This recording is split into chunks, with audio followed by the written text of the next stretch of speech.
dan fi'il mu'tal. Alhamdulillah kita telah sampai pada dars yang kelima atau pelajaran yang kelima, di mana insya Allah Ta'ala kita akan membahas tentang pembagian fi'il ditinjau dari huruf-huruf penyusunnya. Pada pelajaran sebelumnya kita telah mempelajari bahwa fi'il terbagi menjadi tiga.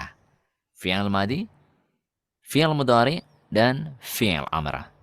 Di mana fi'il madi adalah kata kerja lampau. Fi'il mudhari kata kerja untuk perbuatan yang sedang atau akan terjadi. Kemudian fi'il amr adalah kata kerja perintah.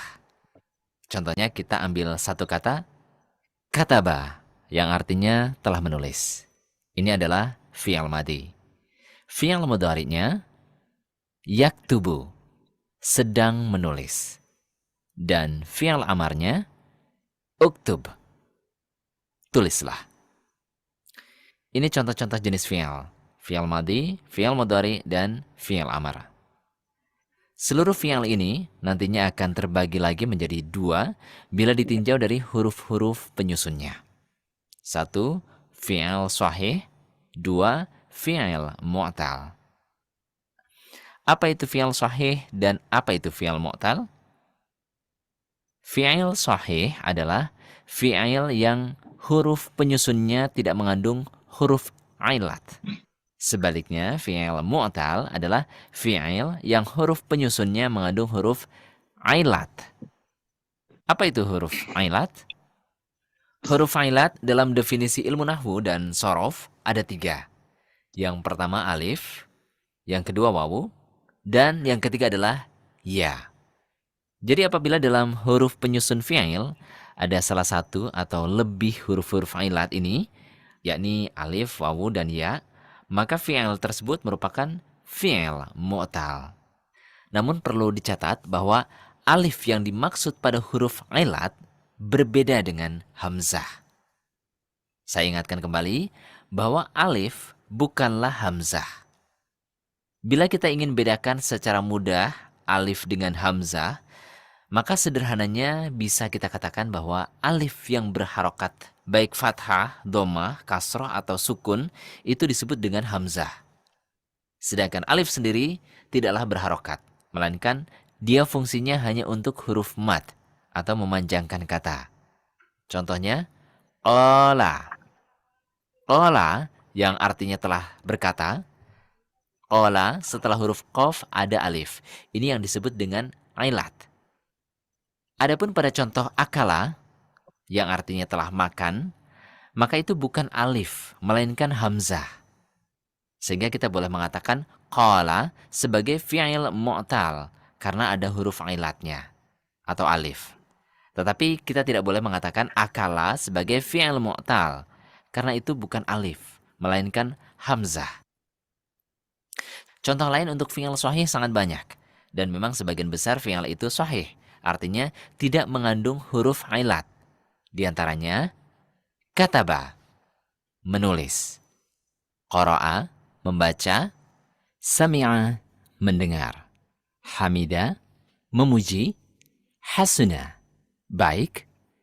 Jamula, bagus. Adapun contoh fi'il mu'tal yang pertama tadi sudah saya sebutkan. Qala. Di mana mu'talnya? Setelah huruf qaf ada alif, maka qala disebut dengan fi'il mu'tal. Fi'il mu'tal ini ada yang huruf ilatnya di depan, di tengah, dan di akhir. Contohnya, di depan, wa'ada, berjanji. Wado'a, meletakkan. Sementara di tengah, shoma, berpuasa. Qama, berdiri. Di belakang, da'a, berdoa. Bana, membangun. Perhatikan bahwa semua fi'il tersebut mengandung huruf ilat. Lalu, apa manfaat kita mengetahui suatu fi'il itu sahih atau mu'tal? Manfaatnya adalah, dengan mengetahui suatu fi'il sahih atau mu'tal, maka kita akan mengetahui tasrifnya, atau pola perubahan kata. Kenapa? Karena tasrif fi'il sahih dengan tasrif fi'il mu'tal itu berbeda. Perhatikan ilustrasi berikut. Fi'il madi, kataba. Fi'il mudhari, yaktubu. Fi'il amar, uktub. Fi'il madi, qala. Fi'il mudhari, yaqulu. Fi'il amar, qul. Kataba, fi'il madi, fi'il mudhari'nya adalah yaktubu. Lihat, kataba yaktubu. Kataba ada 3 huruf. Dan ketiga-tiganya berharokat fathah. Dan fi'il amarnya adalah uktub. Bandingkan dengan fi'il mu'tal. Maka di sini ada sedikit perbedaan. Contohnya, qala. Qala ini memang 3 huruf, tetapi lihat. Bahwa kata qala ini berharokat cuma 2, yakni qaf dan lam saja. Sedangkan alifnya tidak berharokat. Fi'il mudhari'nya adalah yaqulu. Padahal kalau mengikuti yaktubu, seharusnya menjadi yaqwulu. Begitu pula fi'il amarnya. Apabila mengikuti uktub, maka seharusnya menjadi uqwul. Nah, ini salah satu manfaatnya kita mempelajari fi'il sahih dan fi'il mu'tal. Di mana nanti akan kita pelajari bahwa perubahan kata pada fi'il mu'tal tidaklah sama antara satu kata dengan kata yang lain. Berbeda dengan fi'il sahih yang sudah ada aturan bakunya. Nah, bagi pemula, sangat penting untuk mempelajari fi'il sahih terlebih dahulu dibandingkan dengan fi'il mu'tal. Kenapa? Karena fi'il sahih rumusnya seragam. Sedangkan fi'il mu'tal, meskipun ada rumusnya, akan tetapi tidak seragam. Kesimpulan dari pelajaran kali ini bahwa fi'il ditinjau dari huruf penyusunnya terbagi menjadi fi'il sahih dan fi'il mu'tal. Fi'il sahih adalah fi'il yang huruf penyusunnya tidak mengandung huruf alif, wawu, dan ya. Sedangkan fi'il mu'tal adalah fi'il yang huruf penyusunnya mengandung huruf alif, wawu, dan ya. Demikian, insya Allah cukup. Terima kasih. Ya, jadi ini Dan fi'il amarnya, uktub. kita ulangi dari Tulislah awal. apa terjadi. Kemudian fi'il yang artinya telah menulis. Ini adalah fi'il madi. Fi'il mudhari'nya yaktubu, sedang menulis. Dan fi'il amarnya uktub, tulislah. Ini contoh-contoh jenis fi'il. Fi'il madi, fi'il mudhari, dan fi'il amar. Seluruh fi'il Ini ya, tadi kan alif itu kalau ada harokatnya ini sebetulnya bukan alif tapi hamzah. Hamzah. Ya, lah ini kok enggak di apa? Kasih hamzah. Tuliskan hamzahnya. Hmm. Jadi kalau Quran itu Quran Indonesia sama Quran Timur Tengah bedanya di situ. Kalau Quran Indonesia kan alif ada apa ya? Ada harokatnya. Kalau kirim Timur Tengah nggak ada alif tok terus berharokat nggak ada. Punya anu Quran Timur Tengah lah ya. Saya sendiri nggak punya, tapi anak mungkin sehingga itu ada besan yang sudah sepuh. Kalau dikasih yang itu raiso. Dikasih yang Timur Tengah. Pokoknya salah satu yang bisa dia. Jadi, ya, nanti ketemu nanti coba. Iya. Dua, fi'il mu'tal. Apa itu fi'il sahih dan apa itu fi'il mu'tal? Ya. Fi'il yang Jadi, huruf penyusunnya mengandung huruf ilat. Huruf ilat ini alif, wawu, ya.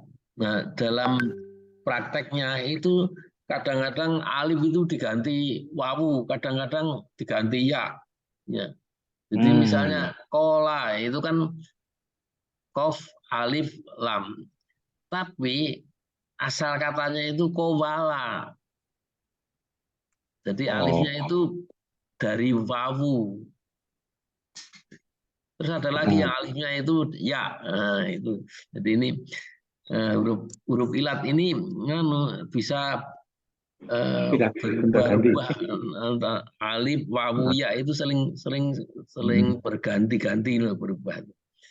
Nah, itu Dan istilah huruf ya di situ Ya tanpa titik ya. Ya nganggo titik ya bisa. Gitu. Nganggo sukun maksudnya bisa. Nganggo Bukan. sing ya itu Ya. alif bengkong itu nanti ada alif bengkong. Alif bengkong itu kuwi. Iya, jadi alif bengkong itu sebetulnya alif Huruf ilat. tapi seperti ya tanpa titik bawah. Nah, itu sebetulnya alif bengkong itu. Oh gitu. Kan Apa itu sering huruf itu. ailat? Huruf ailat dalam definisi ilmu nahwu dan sorof ada 3. Yang pertama alif, yang kedua wawu, dan yang ketiga adalah ya. Merupakan fi'il mu'tal. Merupakan fi'il. Apabila dalam huruf Nah, ini dia tidak menyebutkan bahwa ini alif wawu ya, ini saling bergantian, kadang-kadang berubah. Jadi alif itu kadang-kadang asalnya dari ya, tapi kadang-kadang asalnya dari wawu. Seperti kola itu asalnya wawu itu, kowala itu, Oh iya. misalnya gitu. Tapi dia tidak menyebutkan kan. penyusun fi'il ada salah satu atau lebih huruf-huruf ailat ini, yakni alif, wawu, dan ya, maka fi'il tersebut merupakan fi'il mu'tal. Namun perlu dicatat bahwa alif yang dimaksud pada huruf ailat berbeda dengan hamzah. Nah ini kalau Quran Timur Tengah atau Irab Quran perkata itu mesti ada ininya ini. Hamzahnya. Nah, kalau ini hanya untuk mat memperpanjang aja. Kola itu ko-nya jadi panjang karena ada alifnya. Jadi enggak ada harokatnya. Jadi nanti coba perhatikan Al-Quran buat apa cetakan Indonesia sama yang Timur Tengah, nanti bedanya di sini nih. Sing disebut Timur Tengah kuwi sing sok dikatakan Quran Utsmani ngono kuwi. Ya, ya kabeh Quran Utsmani ini penulisan apa Hamzah ini yang sering dibedakan. Nah, terus ada lagi yang namanya Hamzah kadang-kadang dibaca, kadang-kadang tidak. Ya. Jadi kalau yang selalu dibaca itu namanya Hamzah kotok. Ya. Kalau yang kadang-kadang dibaca, kadang-kadang tidak itu Hamzah wasol. Misalnya Alkitab, nah A-nya kan dibaca Alkitab. Tapi kalau nganu disambung, jadi dzalikal kitab A-nya tidak dibaca. Itu namanya hamzah wasol. Tapi kalau yang kotok itu selalu dibaca meskipun di tengah. Itu sekedar apa pengetahuan aja. Dia sering kita tuh ya apa ki? Ora tahu takon ning ya sok anu misalnya iki goiril magdu ya di alaihim ya goiril bar ro anu kasrah terus Alifnya tidak dibaca toh? alif darah dibaca. Itu yang namanya hamzah wasol. Kalau di tengah tidak dibaca, kalau di depan dibaca. Ya. Jadi Alkitab, di A-nya dibaca toh. Tapi kalau di tengah, Zalikal kitab, A-nya tidak dibaca. Gitu namanya hamzah wasol. Kalau yang hamzah kotok itu di tengah, di depan tetap dibaca.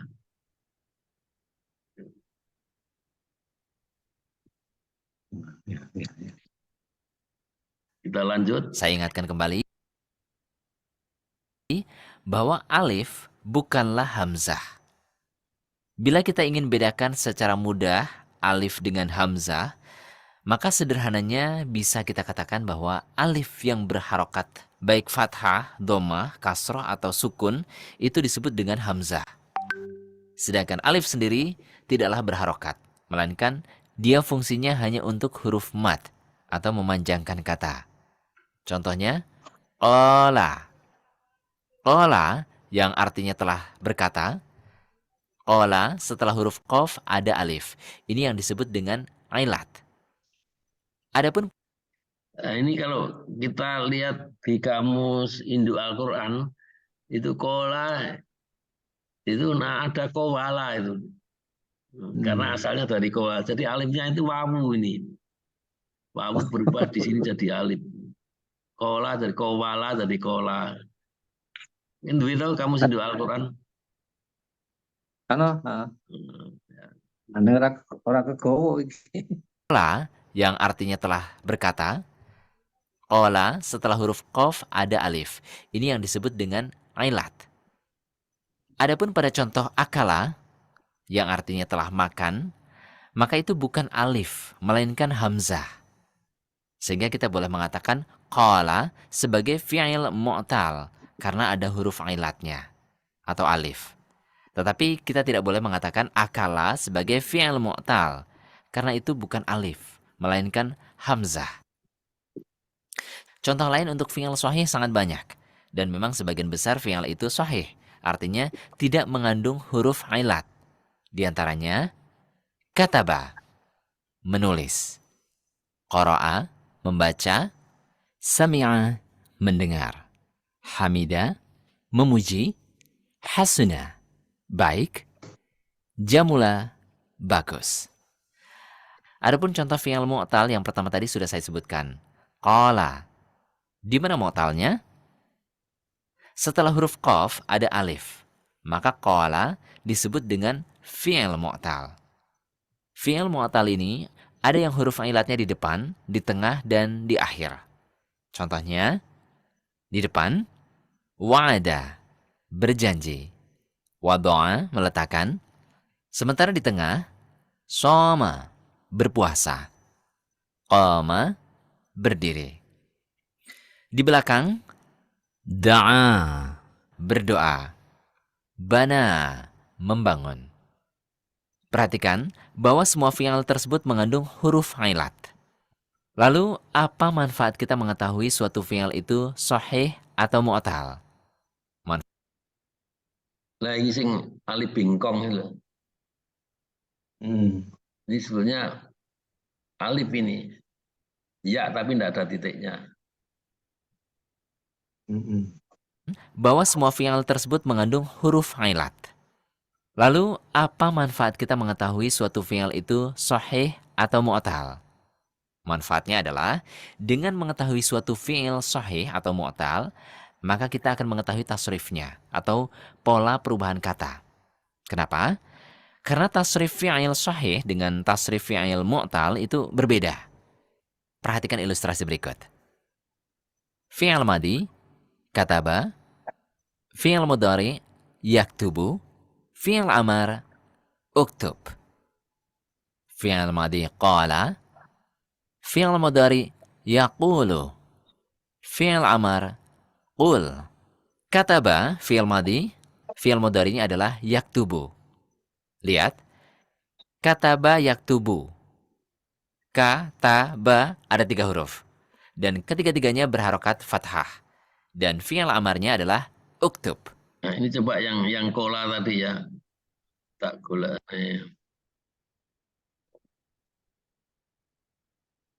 Kola. Mana nih?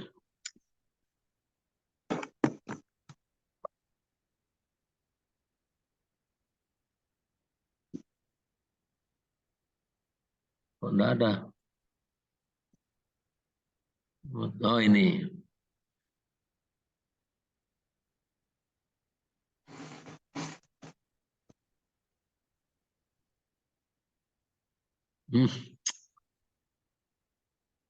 Kok nganu tuh.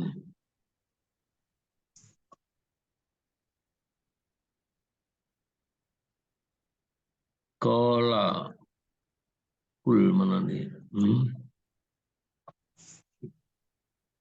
Nah, ini dari kul, dari kola, tapi katanya kowala. Gitu? Iya, iya. Ya. Jadi alif ini kadang-kadang jadi wawu, kadang-kadang jadi ya.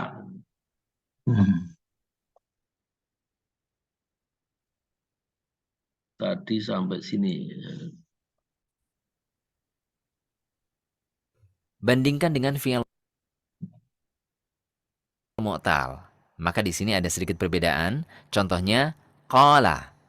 Qala ini memang 3 huruf, tetapi lihat bahwa kata qala ini berharokat cuma 2, yakni qaf dan lam saja. Sedangkan alifnya tidak berharokat. Fi'il mudhari'nya adalah yaqulu. Padahal kalau mengikuti yaktubu, seharusnya menjadi yaqwulu. Begitu pula fi'il amarnya. Apabila mengikuti uktub, maka seharusnya menjadi uqwul. Nah, ini salah satu manfaatnya kita mempelajari fi'il sahih dan fi'il mu'tal, di mana nanti akan kita pelajari bahwa perubahan kata pada fi'il mu'tal tidaklah sama antara satu kata dengan kata yang lain. Berbeda dengan fi'il sahih yang sudah ada aturan bakunya. Nah, bagi pemula, sangat penting untuk mempelajari fi'il sahih terlebih dahulu dibandingkan dengan fi'il mu'tal. Kenapa? Karena fi'il sahih rumusnya seragam. Sedangkan fi'il mu'tal, meskipun ada rumusnya, akan tetapi tidak seragam. Kesimpulan dari pelajaran kali ini bahwa fi'il ditinjau dari huruf penyusunnya terbagi menjadi fi'il sahih dan fi'il mu'tal. Fi'il sahih adalah fi'il yang huruf penyusunnya tidak mengandung huruf alif, wawu, dan ya. Sedangkan fi'il mu'tal adalah fi'il yang huruf penyusunnya mengandung huruf alif, wawu, dan ya. Demikian, insya Allah cukup untuk pelajaran. Gimana kira-kira? Ya, Terus langsung kudu diulangi. diterus besok. Apa ada yang ingin disampaikan? Iku dibaleni wae. Iki wis tak rekam kok. Ya? Oh, ada, heeh. Heeh. Wis jam semene mono arep istirahat.